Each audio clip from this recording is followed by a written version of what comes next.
CatSynth TV. Hey everybody, CatSynth TV.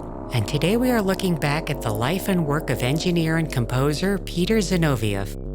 Zinovieff is best known for his work at EMS in the late 1960s and early 1970s, including the influential Synthi series. But he was also an early pioneer in computer music and a composer with wide interests. Zinovieff was influenced by the pioneering work of Max Matthews and Jean-Claude Roxy at Bell Labs in the 1960s. In 1966, he teamed up with Delia Derbyshire and Brian Hodgson to form Unit Delta Plus. They did live shows as well as studio work, attracting wide interest, including from none other than Paul McCartney. Zinovieff developed a synthesizer system, combining two DEC PDP-8 mini-computers with a piano keyboard. This system featured in several pioneering electronic music events in London. His composition Partita for Unattended computer was premiered at such an event. It had no human performer, but instead interpreted the music from a paper tape, one of the first such pieces to do so. It was this early system that led Zinovieff to create EMS, or Electronic Music Studios, in 1969 with Tristram Cary and David Cockerell.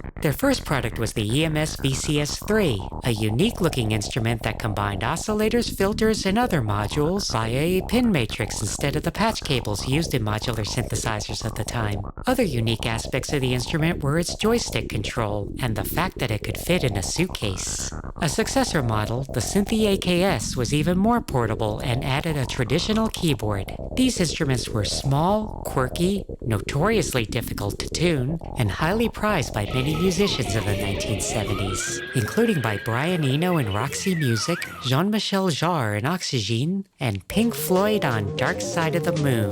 The originals are still prized to this day and command high prices in the used market. EMS as a company, however, was not much of a success. They did put out a few more products like the unique EMS Vocoder 2000, but the company itself ceased to make new products by the end of the 1970s.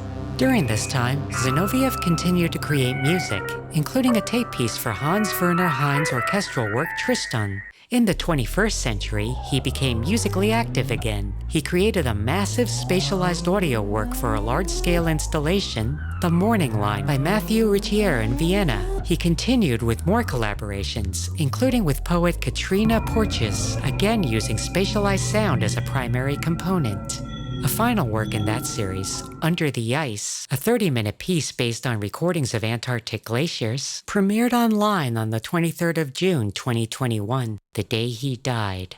His work spanned the full spectrum of electronic music, from early computer experiments to analog synthesizers to modern massive speaker installations and beyond. Do you have any thoughts about the life and work of Peter Zinovieff? Please let us know in the comments below. Thanks for watching, and please subscribe to CatSynth TV.